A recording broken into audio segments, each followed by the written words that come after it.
The bargaining chip. Commander Elena Reyes stood at the viewport of the TSA Horizon, Earth's first and only diplomatic starship. The vast emptiness of space stretched before her, punctuated by distant stars, and the looming silhouette of the galactic Concordat's central station, Nexus Prime. The massive structure resembled a glittering snowflake, with slender arms extending outward from a central hub, each housing thousands of different alien species. "Commander, we're receiving transmission from Nexus Prime," Lieutenant Quan announced from his communications station. "They're granting us permission to dock at Arm 7, Bay 12. Elena nodded, her dark eyes never leaving the station. "Confirm receipt and proceed with docking protocols." This moment had been 15 years in the making. After decades of broadcasting signals into the void, humanity had finally received an answer. The Galactic Concordat, an alliance of 27 spacefaring civilizations, had detected Earth's transmissions and decided to make contact. After 3 years of communication, they had invited humanity to join their ranks. There was just one significant problem.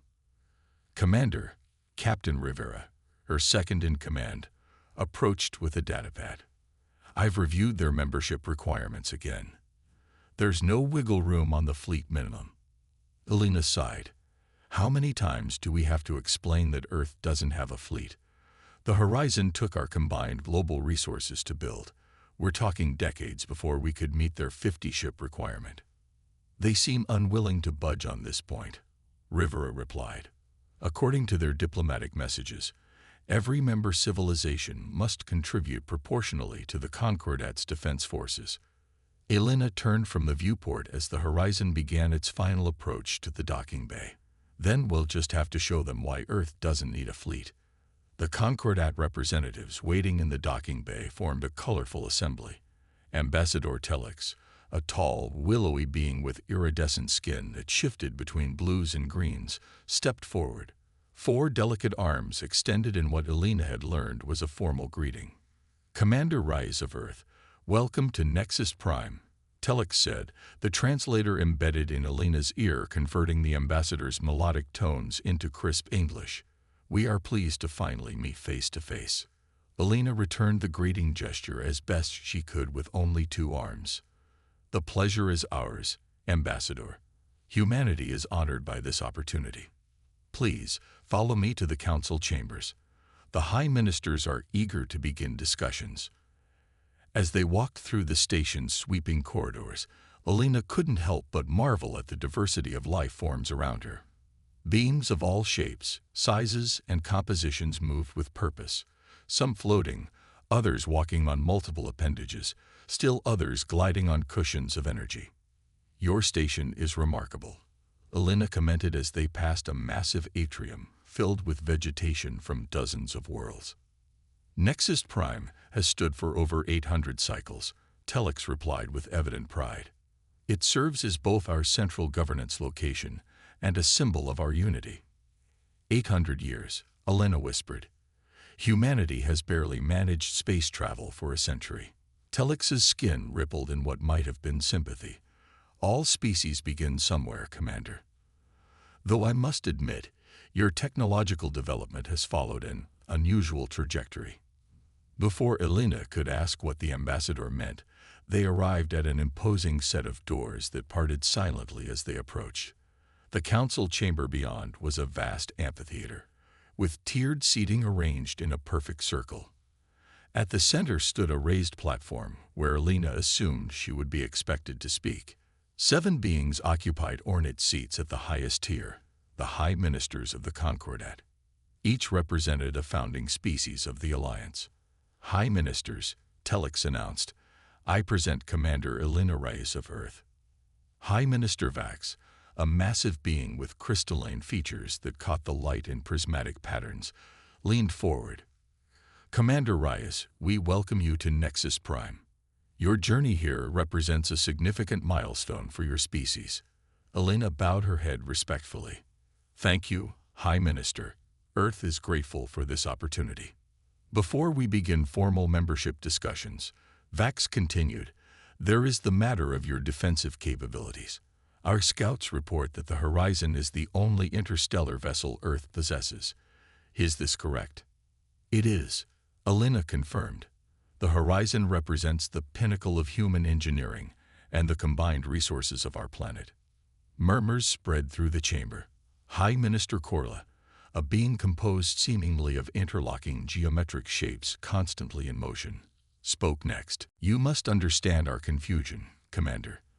The Concordat's primary function is mutual defense and security. All member civilizations must contribute a minimum defensive fleet for collective protection.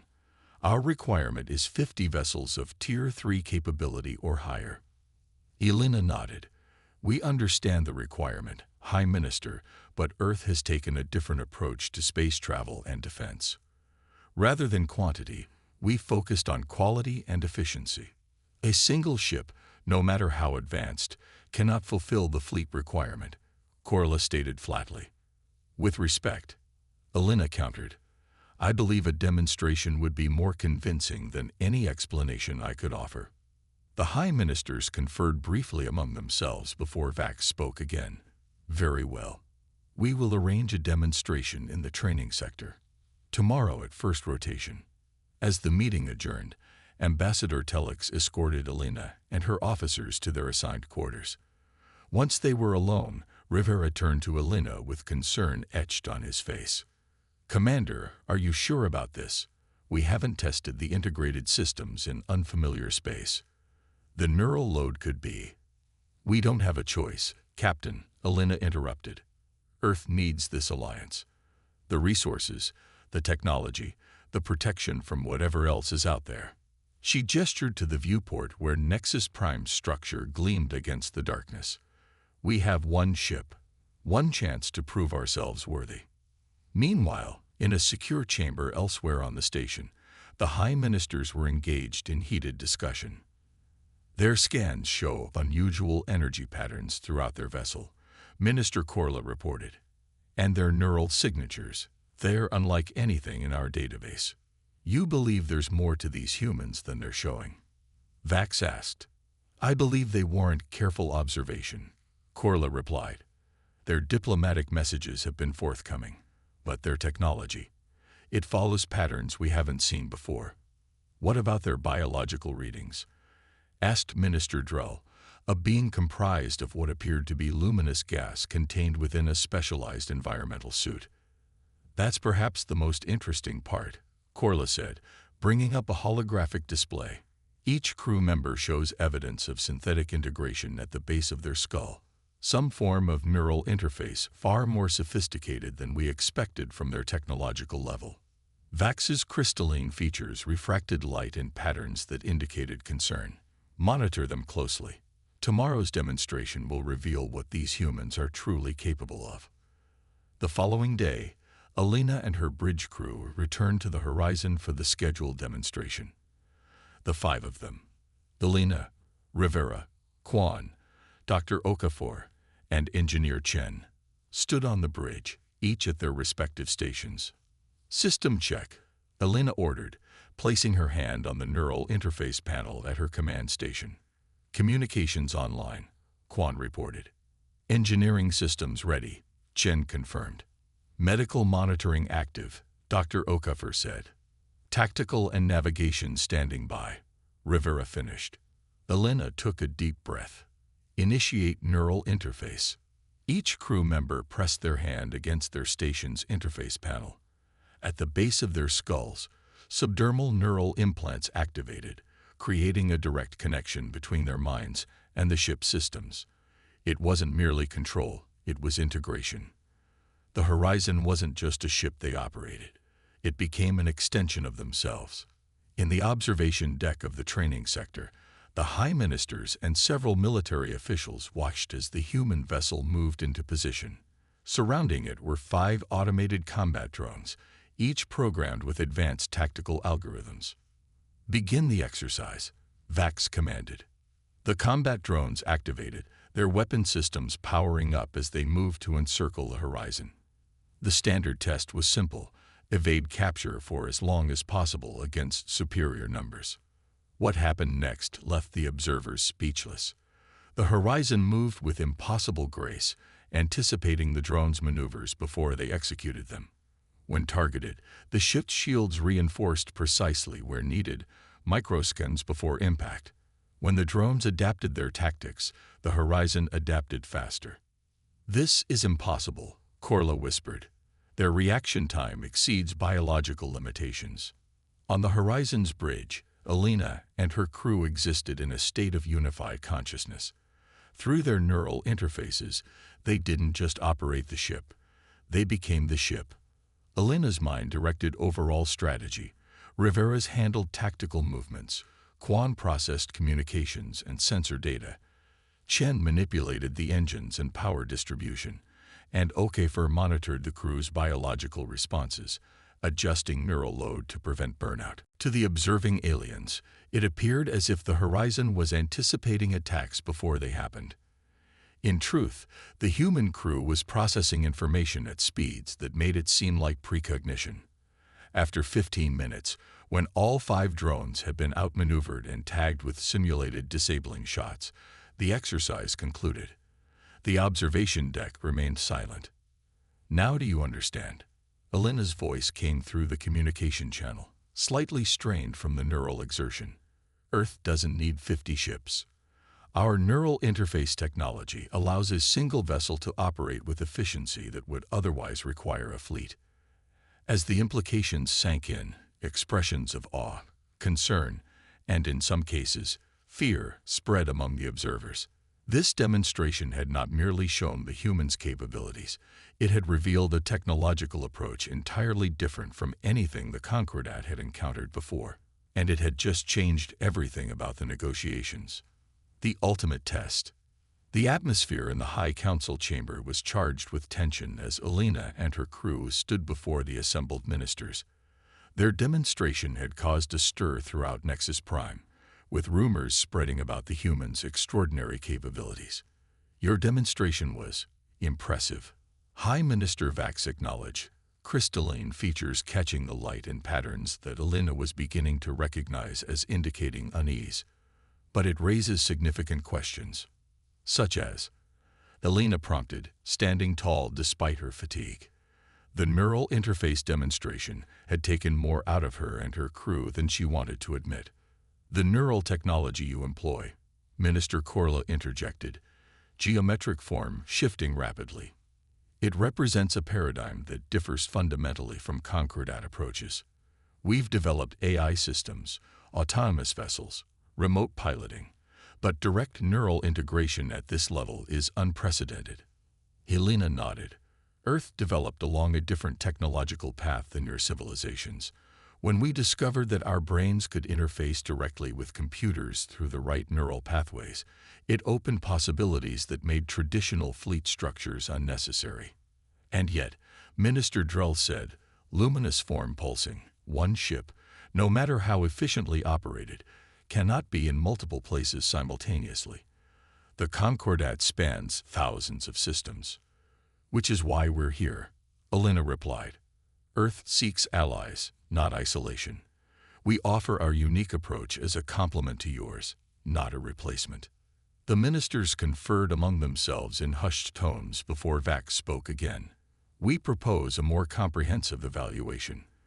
3 days from now, your vessel will undergo a series of trials designed to test the full range of your capabilities. If you succeed, we will reconsider the fleet requirement for Earth's membership." "And if we fail?" Alina asked, though she already knew the answer. "Then Earth must commit to developing a conventional fleet before membership can be granted," Vax stated firmly. After being dismissed, Alina and her crew returned to their quarters. Once the door closed behind them, Rivera activated a portable scanner to detect surveillance devices. "Clear," he announced after a moment. "But I wouldn't be surprised if they have methods we can't detect." Alina sank into a chair, massaging the back of her neck where her neural implant connected to her brainstem. "They're afraid of us." "Can you blame them?" Dr. Okafor asked, running a medical scanner over Alina's implant site. "We just demonstrated technology they've never seen before. Technology that could potentially upset the power balance they've established. What concerns me," Quan said, is that not everyone at that demonstration seemed merely surprised. Some looked calculating. Chen nodded in agreement. We should inspect the horizon before these trials. I wouldn't put it past someone to ensure we fail. Elena considered this. You're right. We'll conduct a full systems check tomorrow. In the meantime, I want us all to rest. These trials will push our neural interfaces to the limit. What Elena and her crew didn't know was that their suspicions were well-founded. In a secure section of Nexus Prime, a clandestine meeting was taking place. The human neural technology represents a threat to stability, insisted Commander Vrek, a high-ranking military officer whose species had joined the Concordat relatively recently. If other member civilizations adapt this approach, the careful balance of power we've maintained for centuries could collapse. You're suggesting sabotage? Asked Telex, the ambassador's skin darkening with concern.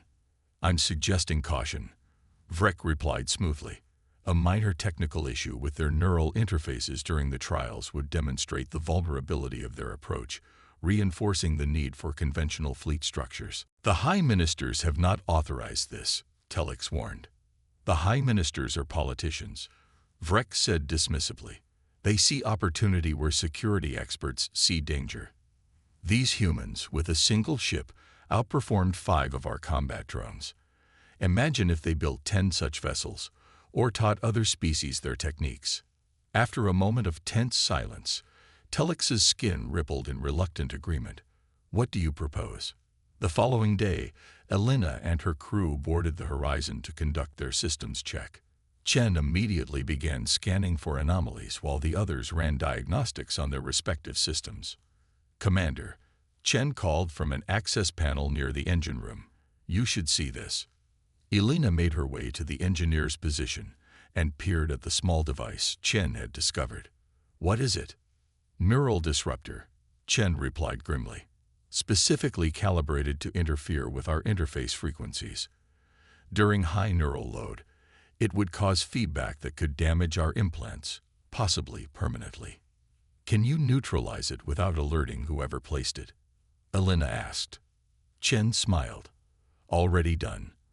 I've retuned it to emit an innocuous signal that our systems will interpret as background noise. Good work. Keep looking. There might be more. By the end of their inspection, Chen had discovered 3 more sabotage attempts, one in the life support system, another in the power distribution network, and a third in the shield generators. Each had been carefully neutralized to appear functional to remote monitoring. Someone really doesn't want us to succeed, Rivera observed as they gathered on the bridge to discuss their findings. Or they want to prove our approach is vulnerable, Elena countered. Either way, we now know we're facing more than just trials. We're facing active opposition. Quan looked troubled. Should we confront the High Ministers? Elena shook her head. Without proof of who's responsible, that would only damage our position. Instead, we'll use this to our advantage. How? Dr. Okafor asked. A slow smile spread across Elena's face. By exceeding their expectations so dramatically that no one can question our right to membership on our terms. The day of the trials arrived. The horizon was directed to a specialized testing area at the edge of the Nexus Prime system. 6 Concordat vessels formed a perimeter around the designated space, while observation shuttles carried the High Ministers and other officials to secure viewing positions. The voice of High Minister Vax came through the communication system. Commander Reyes, today's trials will test your vessel's capabilities in 3 areas: tactical response, crisis management, and endurance. Are you prepared to begin? We are, High Minister, Elena confirmed, catching the eyes of her crew. Each nodded in turn, determination evident in their expressions. Then let the trials commence. The first challenge began immediately. Multiple combat drones, more advanced than those in the previous demonstration, converged on the horizon from all directions. Simultaneously, electronic warfare measures attempted to disrupt the ship's communications and sensor systems. Elena and her crew initiated their neural interface, merging with the ship and each other in a unified consciousness. This time, however, they implemented the modifications Chen had developed in response to the sabotage attempts. Instead of fighting the expected neural disruption, they created a secondary neural network that could operate independently if the primary one was compromised.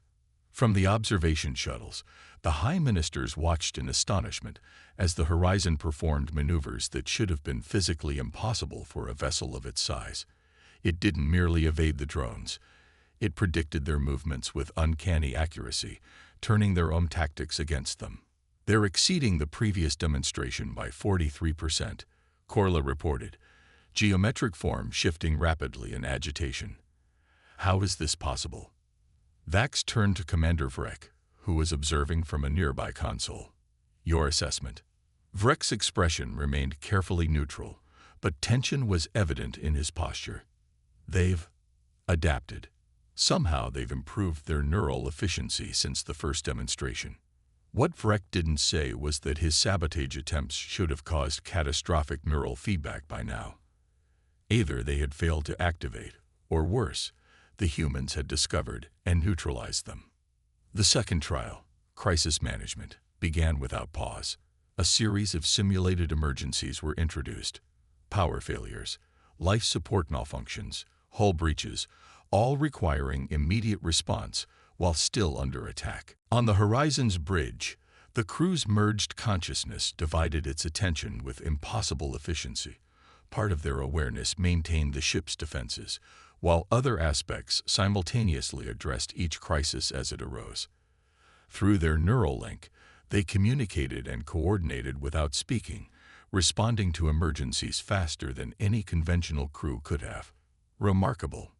Minister Drull commented, luminous form pulsing with increased intensity.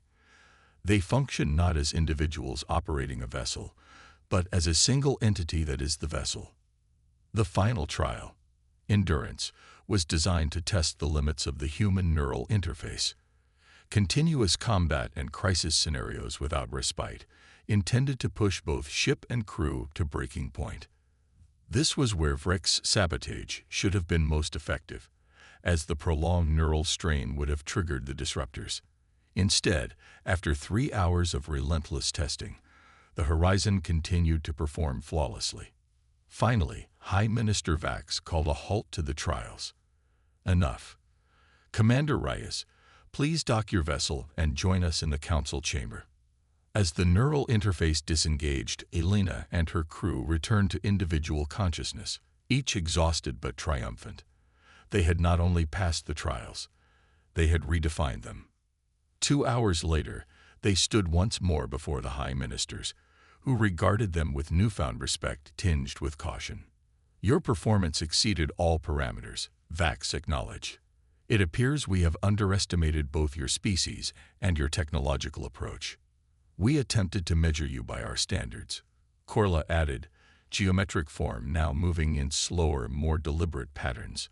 But you have shown us that there are other paths to the stars than those we have followed. Elena inclined her head respectfully. Each species must find its own way forward, based on its unique strengths. Humanity's neural connectivity is ours. There is still the matter of the sabotage attempts, Vax said, causing a ripple of surprise through the chamber. Elena raised an eyebrow. You knew? Not until your trial performance made it obvious, Vax replied. The responsible parties are being dealt with. From his position at the back of the chamber, Commander Vrek was suddenly surrounded by security personnel and escorted out without ceremony. The Concordat does not condone such actions, Vax continued. They represent fear of the unknown, not our true values. And what are your true values? Elena asked directly. Progress, understanding, mutual security through cooperation, Vax answered. Values I believe humanity shares. We do, Elena confirmed. Then let us revise our approach to Earth's membership, Vax proposed. Instead of requiring a conventional fleet, we will recognize your neural interface technology as an alternative defense contribution. In exchange, we ask that Earth establish a training program for joint operations so that our civilizations can learn from each other. Elena smiled. That is an arrangement Earth would be proud to accept. As the formal proceedings concluded and preparations for the signing ceremony began, Alina stood with her crew at a viewport overlooking the vast expanse of Nexus Prime. Stars glittered beyond, each potentially surrounded by worlds that humanity might now visit not as outsiders, but as members of a galactic community. They thought we needed a fleet, Rivera commented quietly. They weren't wrong, Alina replied. They just didn't understand what kind of fleet we had in mind. She placed her hand at the base of her skull, where her neural implant connected her to both her ship and her crew, her true fleet, bound not by metal and space, but by the most powerful computer ever evolved, the human mind. And somewhere in those distant stars, the future was waiting.